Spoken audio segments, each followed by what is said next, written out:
ಸ್ನೇಹಿತರೆ, ಎಲ್ಲರಿಗೂ ನಮಸ್ಕಾರ. Welcome to our YouTube channel Manasu Mallige. ಕೊನೆಯ ಸಂಚಿಕೆಗೆ ತಮ್ಮೆಲ್ರಿಗೂ ಸಹ ಆತ್ಮೀಯವಾದ ಸ್ವಾಗತ. ರಾತ್ರಿ ಕುಮು ಊಟವನ್ನು ಸಹ ಮಾಡದೆ ಮಲಗಿದಳು, ತಲೆನೋವಿನ ನೆಪ ಹಾಕಿಕೊಂಡು. 11ರ ಸಮಯ, ನಿದ್ರೆ ಬಾರದೆ ಸುಪ್ಪತ್ತಿಗೆಯಲ್ಲಿಯೇ ಹೊರಳಾಡುತ್ತಿದ್ದಳು ಅವಳು. ತನ್ನ ಬಾಳು ಹೀಗಾಯಿತೆಂದು ಇವರ ಮನೆ ಅನ್ನಕ್ಕೆ ಕೈ ನೀಡಿದ್ದಕ್ಕಲ್ಲವೇ ಈ ಮಾತುಗಳನ್ನೆಲ್ಲ ಕೇಳಬೇಕಾಯಿತು? ಸಾಧ್ಯವಾದಷ್ಟು ಬೇಗ ಇಲ್ಲಿಂದ ಹೊರಟರೆ ಮರ್ಯಾದೆ. ಅನೇಕ ಬಾರಿ ಶಾಮುವಿನ ತೋಳಿನಲ್ಲಿ ತಾನು ಸುಖಿಸಿದ್ದೆಲ್ಲ ನೆನಪಿಗೆ ಬಂತು ಅವಳಿಗೆ. ಮನಸ್ಸು ಮರುಗಿತು. ತಾನು ಮೋಸ ಹೋದಂತಾಯಿತು.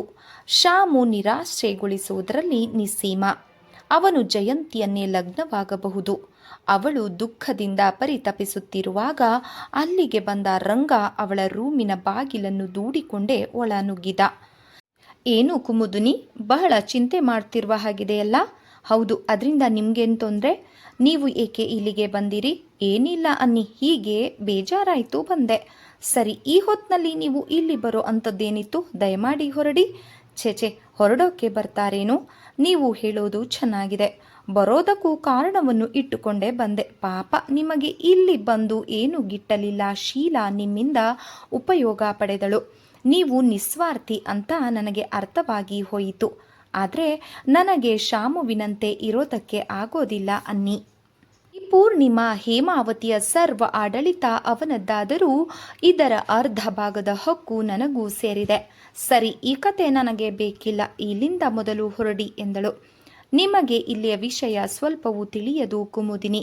ಶಾಮು ಜಯಂತಿಯನ್ನು ಲಗ್ನವಾದ ಮೇಲೆ ನಿಮ್ಮ ಸ್ಥಿತಿ ತೀರಾ ಶೋಚನೀಯವಾಗಿರುತ್ತದೆ. ಅದಕ್ಕೆ ಮುಂಚೆ ಹುಷಾರಾಗಿರಿ ಎಂದೆ. ಏನು ಹೇಳಬೇಕೋ ಅದನ್ನು ನಾಳೆ ಹೇಳಿದರೆ ಆಯಿತು. ಈಗ ದಯವಿಟ್ಟು ಇಲ್ಲಿಂದ ಹೊರಡಿ ಎಂದು ಚೀರಿದಳು ಕುಮು. ಶಾಮುವನ್ನು ಅವಳು ಮೊದಮೊದಲು ಅಲ್ಲಗಳೆದಿದ್ದರೂ ಕ್ರಮೇಣ ಅವಳಿಗೆ ಅರಿವಿಲ್ಲದಂತೆಯೇ ಶಾಮು ಅವಳ ಹೃದಯವನ್ನು ಪ್ರವೇಶಿಸಿಬಿಟ್ಟಿದ್ದ. ಅವಳು ಅವನನ್ನು ಮನಸ್ಸಾರೆ ಪ್ರೀತಿಸುವುದಕ್ಕೆ ಆರಂಭಿಸಿದ್ದಳು. ಶಾಮುವಿನ ವಿಷಯವಾಗಿ ಯಾರು ಏನೇ ಹೇಳಿದರೂ ಅವಳಿಗೆ ಈಗ ವಿಶ್ವಾಸ ಆಗದು. ನೀವು ನನ್ನನ್ನು ತಪ್ಪು ತಿಳಿದರೆ ಅದು ನಿಮ್ಮ ಮೂರ್ಖತನ ಕುಮುದಿನಿ. ಈ ಪೂರ್ಣಿಮಾ ಅತಿ ಭಯಂಕರ ಅಂತ ಕಲ್ಪಿಸಿದವರೇ ಇಲ್ಲಿಯ ಆಳು ಕಾಳುಗಳು. ನಮ್ಮ ತಾತ ಭೂತವೂ ಆಗಿಲ್ಲ, ಎಂತಹದ್ದೂ ಅಲ್ಲ. ಆದರೆ ನಮ್ಮ ಪೂರ್ವಿಕರಲ್ಲಿ ಯಾರ ಜೀವನ ಚರಿತ್ರೆಯೂ ಚೆನ್ನಾಗಿಲ್ಲ, ಅದು ಮಾತ್ರ ನಿಜ. ಶಾಮು ತಾನು ಸಭ್ಯಸ್ಥನಂತೆ ವರ್ತಿಸುತ್ತಿದ್ದಾನೆ. ಆದರೆ ಅದು ಎಷ್ಟು ದಿನ ಸಾಧ್ಯ? ಒಂದಲ್ಲ ಒಂದು ದಿನ ಜಯಂತಿ ಅವನ ಕೈ ಹಿಡಿತಾಳೆ. ಆಗ ಇಲ್ಲಿಯ ವಾತಾವರಣವೇ ಬದಲಾಗುತ್ತದೆ. ನೀವು ಆಗ ಅವಳ ಕಾಲ ಕಸವಾಗುತ್ತೀರಿ. ನಿಮಗೆ ಟಿಕೆಟ್ ಕೊಟ್ಟರೂ ಕೊಡುತ್ತಾಳೆ ಅವಳು. ಶಾಮು ಬಾಯಲ್ಲಿ ಅವಳನ್ನು ಬೈದರೂ ಅವಳ ಬಲೆಗೆ ಬಿದ್ದೇ ಬೀಳ್ತಾನೆ. ಅವಳು ಇವತ್ತಿನವಳಲ್ಲ, ಬಹಳ ಕಾಲದಿಂದ ಅವಳು ಇಲ್ಲಿಗೆ ಬರ್ತಾ ಇದ್ದಾಳೆ. ನನ್ನ ಜೊತೆ ಬೆಂಗಳೂರಿಗೆ ಬನ್ನಿ, ನಾವಿಬ್ಬರು ತಲೆಮರೆಸಿಕೊಂಡು ಹೊರಟು ಬಿಡೋಣ. ನಾವು ಅಲ್ಲಿ ಜೀವನ ನಡೆಸಿದರೆ ಆಯಿತು. ನಿಮ್ಮ ರೂಪ ಸರ್ವೇ ಸಾಮಾನ್ಯವಾದದ್ದಲ್ಲ. ಅವತ್ತಿನಿಂದ ಇದೇ ಯೋಚನೆಯಾಗಿತ್ತು ನನಗೆ. ಆದರೆ ಈಗ ಸಮಯ ಒದಗಿ ಬಂದಿದೆ. ರಂಗ, ಮೊದಲು ಹೊರಡಿ ಇಲ್ಲಿಂದ. ಈ ವಿಷಯ ಮಾತನಾಡೋದಕ್ಕೆ ನಾಚಿಕೆ ಆಗಲ್ಲವೇ ನಿಮಗೆ? ನಿಮ್ಮ ಚಂದಿಯ ಸಂಬಂಧ ನನಗೆ ತಿಳಿಯದೇನು? ಕುಮು, ನೀನು ರೋಷದಲ್ಲಿರುವಾಗಲೂ ತುಂಬ ಚೆನ್ನಾಗಿ ಕಾಣ್ತೀಯ ಎಂದವನೇ ರಂಗ ಅವಳನ್ನು ಮಂಚದ ಮೇಲೆ ನೂಕಿ ಅವಳ ತೋಳುಗಳನ್ನು ಹಿಡಿದುಕೊಳ್ಳಲು ಪ್ರಯತ್ನಿಸಿದ. ಛೀ ಪಾಪಿ ಎಂದು ಕುಮು ಅವನನ್ನು ದೂಡಿದಳು. ಆ ವೇಳೆಗೆ ಸರಿಯಾಗಿ ರೂಮಿನ ಬಾಗಿಲಲ್ಲಿ ಬಂದು ನಿಂತಿದ್ದ ಶಾಮು. ಅವನು ಸ್ವಿಚ್ ಹಾಕಿದ. ಕುಮು ಎದ್ದು ನಿಂತಳು. ಅವಳ ಕೆದರಿದ ತಲೆ ಕೂದಲು, ಅಸ್ತವ್ಯಸ್ತವಾದ ವಸ್ತ್ರವನ್ನು ನೋಡಿದವನೇ ಶಾಮು ಹೀಗಂದ. ಕುಮು, ಗೋಪಿನಾಥ ನಿನ್ನನ್ನು ಬಲೆಗೆ ಎಳೆಯಲು ಪ್ರಯತ್ನಿಸಿದನೆಂದು ನಾನು ತಿಳಿದಿದ್ದೆ. ಆದರೆ ಅದು ನನ್ನ ತಪ್ಪು. ನೀನು ಸಾಮಾನ್ಯದವಳಲ್ಲ. ನೀನು ನಿನ್ನ ಮೂರ್ಖ ಅತ್ತೆಯ ಕಣ್ಣಿಗೆ ಮಣ್ಣೆರೆಚಿದಂತೆ ನನ್ನ ಕಣ್ಣಿಗೆ ಮಣ್ಣೆರಚಲಾರೆ. ನನ್ನ ಅಣ್ಣನೊಂದಿಗೆ ಈ ಪೂರ್ಣಿಮಾದಲ್ಲಿ ನೀನು ಈ ವ್ಯವಹಾರವನ್ನು ಇಟ್ಟುಕೊಂಡರೆ ಅದು ಸಾಧ್ಯವಿಲ್ಲ. ನಾನು ಯಾರು ಅಂತ ನಿನಗೆ ತಿಳಿದಿದೆ ತಾನೇ? ಈ ಪೂರ್ಣಿಮಾದ ಒಡೆಯ ನಾನು. ಇಂತಹ ವ್ಯವಹಾರಗಳು ಇಲ್ಲಿ ನಡೆಯಕೂಡದು. ಹುಷಾರಾಗಿರು ಎಂದು ಕಿರುಚಿದ. ಇದು ನನ್ನ ಸ್ವಭಾವ, ತಿಳಿದಿದೆಯಲ್ಲ. ಅವಳು ತಲೆಬಾಗಿ ನಿಂತಳು. ತಪ್ಪಿಲ್ಲದ ತಪ್ಪಿಗೆ ಆಕೆ ತಲೆ ತೂಗಬೇಕಾಯಿತು. ಅವಳ ದೇಹದಲ್ಲಿ ರಕ್ತ ಸಂಚಾರವೇ ಇಲ್ಲದಂತಾಗಿತ್ತು. ತನಗೆ ಇನ್ನು ಇಲ್ಲಿರಲು ಸಾಧ್ಯವಿಲ್ಲ. ಒಂದು ಕ್ಷಣವೂ ನಿಲ್ಲಬಾರದು ಎಂದು ಅವಳು ಮೆಲ್ಲನೆ ತಲೆ ಎತ್ತಿದಳು. ಶಾಮುವಿನ ಕಣ್ಣುಗಳು ಕೆಂಡ ಕಾರುತ್ತಿದ್ದವು. ಅವನು ಧರಿಸಿದ್ದ ರಾತ್ರಿ ಉಡುಪು, ಕೆಂಪಗಿನ ಪ್ಯಾಂಟು ನಿಲುವಂಗಿಯಲ್ಲಿ ಅವನು ಬೀಟುತ್ತಿರುವವನಂತೆ ಇದ್ದ. ರಾತ್ರಿ 11ರ ಸಮಯ. ಪೂರ್ಣಿಮಾವನ್ನೆಲ್ಲ ಒಂದು ಸುತ್ತು ಹಾಕುವುದು ಅವನ ದಿನಚರಿಗಳಲ್ಲಿ ಒಂದು. ಆದರೆ ಈ ದಿನ ಅವನು ಇಲ್ಲಿಗೆ ಬಂದ ಉದ್ದೇಶವೇ ಬೇರೆಯಾಗಿತ್ತು. ಕುಮುವನ್ನು ಸಮಾಧಾನಪಡಿಸಿ ತನ್ನ ಮನಸ್ಸನ್ನು ಅವಳ ಮುಂದೆ ನಿವೇದಿಸುವ ಅವನ ಉದ್ದೇಶಕ್ಕೆ ರಂಗ ಪ್ರತಿಬಂಧಕ ತಂದಿದ್ದ. ಶಾಮು ಇಲ್ಲಿಂದ ತೆರಳಿದ. ರಂಗ ನಾಯಿ ಮರಿಯಂತೆ ನಿಂತವನು ಹೊರಡಲು ಮುಂದಾದಾಗ ಕುಮು ಅವನಿಗೆ ಹೀಗೆ ಅಂದಳು, ನಿಲ್ಲು, ನನ್ನ ಬದುಕನ್ನು ಸರ್ವನಾಶ ಮಾಡಿದೆ ನೀನು. ನಿನ್ನಿಂದ ನನಗೆ ಒಂದು ಉಪಕಾರವಾಗಬೇಕಾಗಿದೆ. ಏನದು? ನನ್ನ ಜೊತೆ ಬೆಂಗಳೂರಿಗೆ ಬರ್ತೀಯಾ ತಾನೆ? ಛೀ ಪಾಪಿ, ಅದೆಲ್ಲ ಬೇರೆ ವಿಷಯ. ಏನದು? ನಾನು ಸುಂದರಮ್ಮನ ಮನೆಯಲ್ಲಿ ಕೆಲಸಕ್ಕೆ ಸೇರಲು ನಿರ್ಧಾರ ಮಾಡಿದ್ದೇನೆ. ನಾಳೆ ಬೆಳಗ್ಗೆ 6 ಗಂಟೆಯ ಒಳಗೆ ನನ್ನನ್ನು ಅವರ ಮನೆಗೆ ಬಿಟ್ಟು ಬಿಡು. ಈ ಉಪಕಾರವನ್ನು ನಾನು ಎಂದಿಗೂ ಮರೆಯಲಾರೆ ಎಂದಳು. ಸರಿ ಎಂದು ಅವನು ಹೊರಟು ಹೋದ ಅಲ್ಲಿಂದ. ಆದರೆ ಕುಮು ಮಾತ್ರ ಕುಸಿದು ಕುಳಿತಳು. ಇವತ್ತೇ ಕಡೆ ಇಲ್ಲಿಯ ಋಣ ತೀರಿತು. ದುಃಖದಿಂದ ಗಂಟಲು ಒಣಗಿ ಬಂದಿತು. ತಾನು ನಿರಪರಾಧಿ ಎಂದು ತೋರ್ಪಡಿಸಿಕೊಳ್ಳಲು ಯಾವ ಆಧಾರವೂ ಅವಳಲ್ಲಿ ಇಲ್ಲ. ಮರುದಿನ ಬೆಳಗ್ಗೆ 5 ಗಂಟೆಗೆ ಎದ್ದು ಕುಮು ಶೀಲಾಳ ಬಳಿ ಬಂದಳು. ಶೀಲಾ ಸ್ನಾನ ಮಾಡಿ ಪೂಜೆಗೆಂದು ಸಿದ್ಧಳಾಗುತ್ತಿದ್ದವಳು ಇವಳನ್ನು ನೋಡಿದೊಡನೆ ಆಶ್ಚರ್ಯದಿಂದ ಕಣ್ಣನ್ನು ಅರಳಿಸಿದ ಬಳಿ ಹೀಗೆ ಕೇಳಿದಳು, ಕುಮು, ಇದೇನು ಈಗ? ಶೀಲಾ, ನಾನಿಲ್ಲಿ ಇರಲಾರೆ. ಇವತ್ತೇ ಸುಂದರಮ್ಮನ ಮನೆಗೆ ಹೊರಟಿದ್ದೇನೆ. ಯಾಕೆ? ಕೆಲಸಕ್ಕೆ ಸೇರುವ ಉದ್ದೇಶವಿದೆ. ಇಲ್ಲಿ ಏನಾಯಿತು ಎಂದು ನಿನಗೆ ಇಷ್ಟು ಬೇಸರ ಕುಮು? ಶಾಮು ಹೊರಟ. ಆದರೆ ಅದಕ್ಕೆ ಇಷ್ಟು ಬೇಸರ ಮಾಡಿಕೊಳ್ಳುವುದೇ ನೀನು? ಪ್ರಾಯಶಃ ಇಲ್ಲಿಯ ವಾತಾವರಣ ನಿನಗೆ ಹಿಡಿಸಲಿಲ್ಲವೇನು? ಇಲ್ಲ, ಅತಿಯಾಗಿ ಹಿಡಿಸಿದೆ. ಅದೇ ನನಗೆ ಕಷ್ಟವಾಗಿದೆ ಶೀಲಾ. ಈ ಪೂರ್ಣಿಮಾ ಹೇಮಾವತಿ ನನಗೆ ಬಹಳ ಹಿಡಿಸಿತ್ತು. ಆದರೆ ನಾನು ಇಲ್ಲಿ ಇರೋದಕ್ಕೆ ಯೋಗ್ಯಳಲ್ಲ. ಜೊತೆಗೆ ಒಂದು ಅಡ್ಡಿಯೂ ಇದೆ. ಏನದು? ಜಯಂತಿ.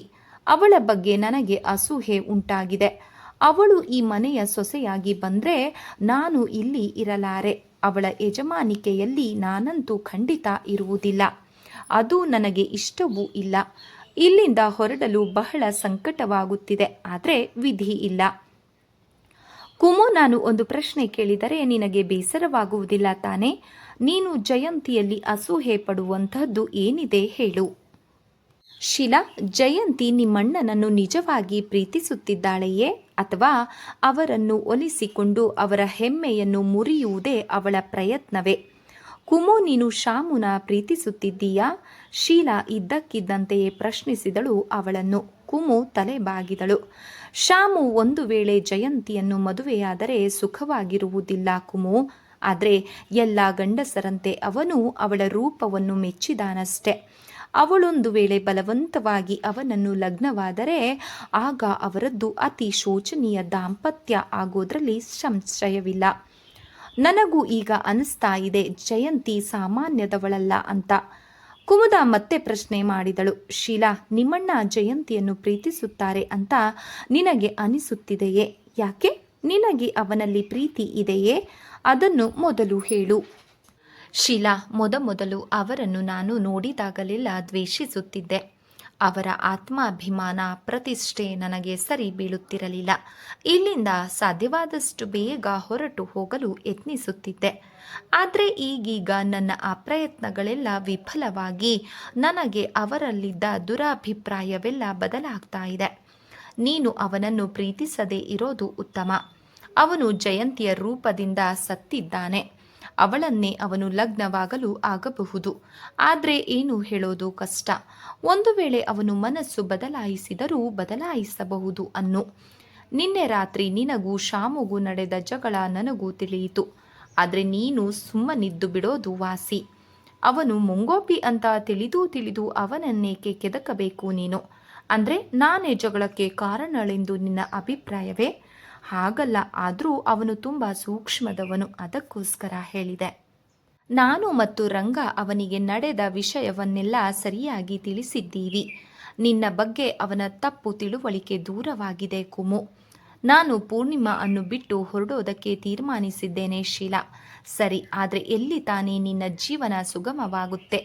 ಶಾಮುಗೆ ಈ ವಿಷಯ ತಿಳಿದರೆ ನಿನಗೆ ಬೇರೆ ಯಾರೂ ಆಶ್ರಯ ಕೊಡದಂತೆ ಮಾಡಿಬಿಡುತ್ತಾನೆ. ಅವರಿಗಾಗದವರು ಇದ್ದಾರೆ. ಸುಂದರಮ್ಮ ನನಗೆ ಕೆಲಸ ಕೊಟ್ಟೇ ಕೊಡ್ತಾರೆ. ಸರಿ, ನಿನ್ನಿಷ್ಟ.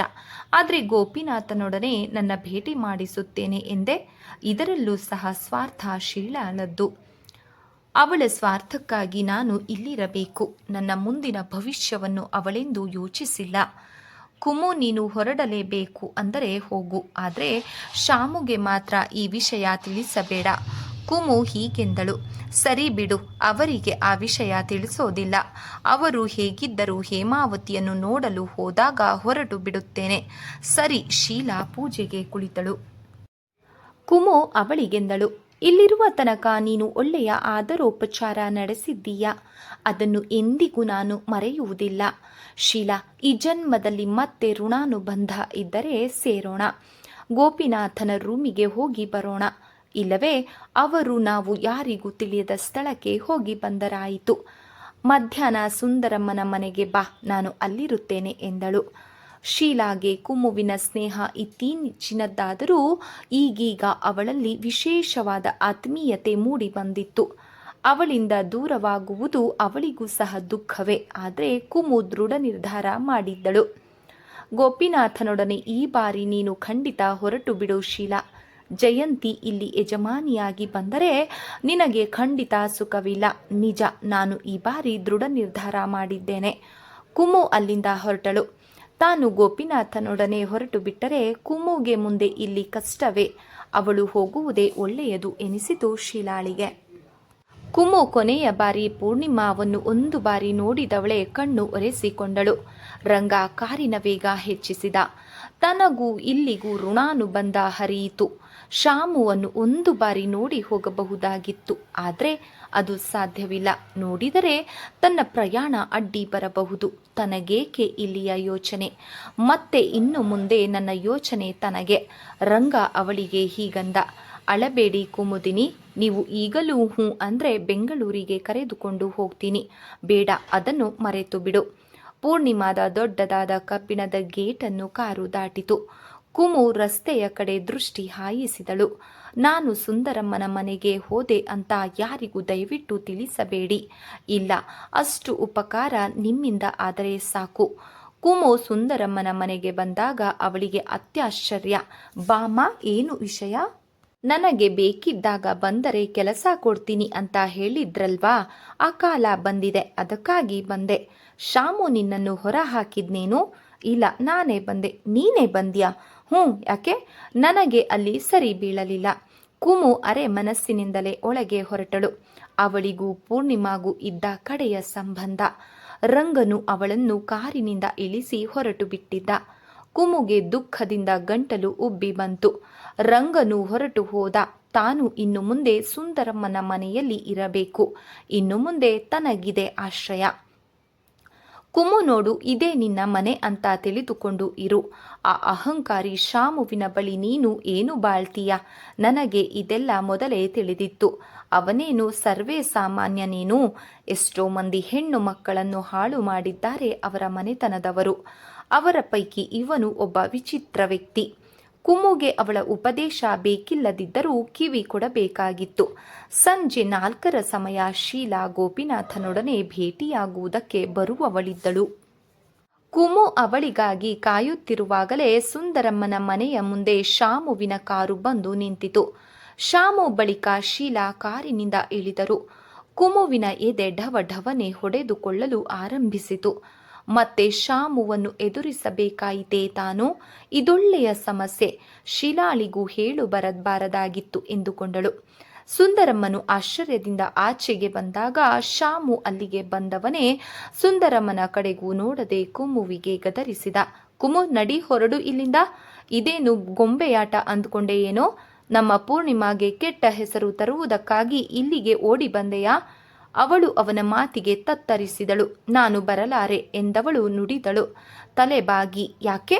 ನನಗೆ ಅಲ್ಲಿಯ ಋಣದಲ್ಲಿ ಬದುಕುವ ಆಸೆ ಇಲ್ಲ.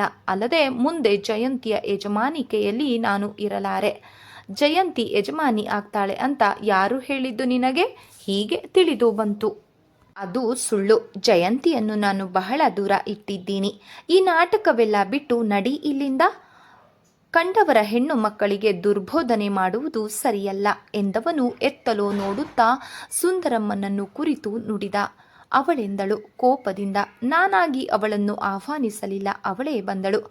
ಸರಿ ಕುಮು, ಬಾ ಹೋಗೋಣ ಇಲ್ಲಿಂದ. ಕುಮು ಉತ್ತರ ನೀಡುವುದರೊಳಗಾಗಿ ಶೀಲಾ ಅವಳ ತೋಳನ್ನು ಹಿಡಿದು ನುಡಿದಳು. ಬಾ ಕುಮು.